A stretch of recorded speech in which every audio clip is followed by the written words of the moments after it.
Jay, you mentioned post-game that you never really felt comfortable in Game 5. Is that kind of a skill for this team as well, too, in learning how to be comfortable being uncomfortable in moments here in this playoff series? Absolutely. You look at our season as a whole, we talk about feeling comfortable being uncomfortable. And being comfortable, our term is we call it being comfortable in the mud. And that's when games are in question. It's comfortable in tight situations, on the boards, in front of the net, at the blue lines. It's something that we wanted to promote in our group early in our year. It's been a key factor in why we're still playing in the middle of May. And we're going to have to embrace that comfortableness and comfortability, or whatever. I'm not even sure how to pronounce the word, but being comfortable in the mud. And we're going to need that here going forward in a very competitive game number 6. You throw a wrinkle into the lineup in Game 5 and Logan Day playing forward, and that's something that you saw early, or later on in the season. How important was being able to have him as a forward late in the season, making that decision to move him up as a forward in game number 5? Well, I think a couple things. Number one is Logan Day's always reminded me of another player that I've coached in San Jose, and he's got a different pedigree and a different skill set and whatnot, but there's a lot of similarities to their game.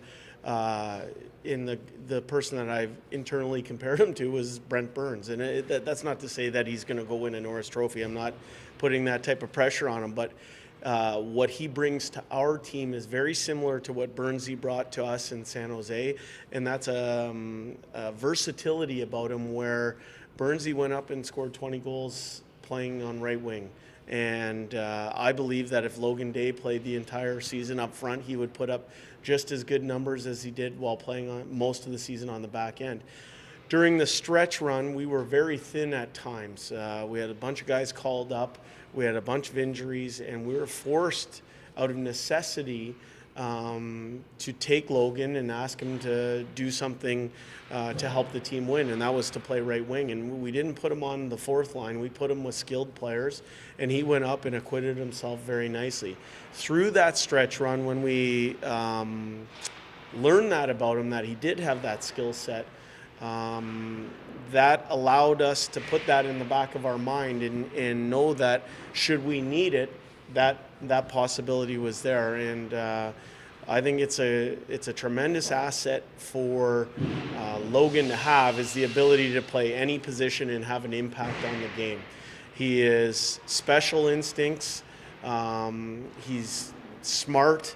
And like I said, down that stretch run, he was excellent for us. And in game number 4 and number 5, when we put him up on the wing, that was a luxury for us to be able to use him up there. And the big thing, and this is a compliment to Brent Burns, but when we had him in San Jose, the term for him was how carefree he was, but not careless. And that's something that we talked a lot with Logan about, and in trying to use that and teach from my experience in San Jose and try and help develop this young man. But he's been a key part of our season this year. He's a key part of our playoff run. We're happy he's on our team. You mentioned having the Game 7 mindset going into Game 5, certainly the same mindset going into Game 6. How impressed have you been with your group and their mental toughness, not only their physical toughness in this series, but their mental toughness in overcoming a lot here in this series? Yeah, I think every game's been closely contested. The difference in the games are at the margins. Last game, it was a one face-off that ended the game. It was winning the special teams battle. We understand the position we're in. We're approaching this game with another Game 7 type mindset. We are focusing on our team and on our effort, our tactics, and if we do that, we think we'll be in a good spot. This is the first year Sylvain Rodrigues been in Bakersfield full-time. He's been here on a weekly basis throughout the course of the last 3 years, but first year full-time here in Bakersfield. How important has he been for your goaltenders, a group which had 3 starts in the American Hockey League leading into this season, and his ability to keep these guys and their mentality ready to go on any given night when they are called upon? Essential. I think it's one of the unsung moves of the organization was to make sure that Sylvain was around this team in Bakersfield all year. I believe that the position of goaltender is one of great depth for the organization. I love the way we handled our two young kids in that we rotated them in and out in their first year of professional hockey. Both Wells and Skinner helped us win important games during the regular season, and they both factored into our playoff run here. And that goes along with the all-star season that Shane Starrett has put in. I mean, you talk about three great teammates, three goaltenders whose teammates really dig in and compete for. Their season is a credit to their own personal hard work and determination and being ready for the opportunities that present themselves. And I believe having Sylvain here in Bakersfield and traveling down to Wichita when he did that as well has done nothing but add to their personal growth and development. We're lucky that Sylvain is our goaltending coach. Game 4, you had a really good start in this building. Game 5, you had a great start in your building. How do you go about having a good start here tonight against San Diego? Well, I think the big thing for us is we understand where the pressure is. The pressure is not on us to close us out. The pressure is squarely on their shoulders in their building. Our focus is on having a Game 7 type mindset of being ready to play and ready to compete from the drop of the puck. Our job is to make sure we do our job. You can't do two jobs out there. You can do one job. And we're asking our guys to do one job. That's their job. And when they do their job, trust your teammate's going to do his job.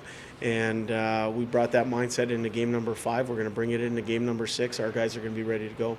Jay, you just talked about the start, but in a series like this, when you have 7 overtimes and it's so tightly contested, does that amplify the importance of a good start, especially on the road? Well, it's something that we've talked about all year long, that every shift's important. You never know when the most important moment in a hockey game is going to occur. Sometimes it's the first shift of a game, sometimes it's the last shift of a game. The good thing is you get to use the entire 60 minutes. But for us, our mindset is that every shift's important, every shift counts. So we're doing our darndest to make sure that we're going to be ready for every shift that we go out there for.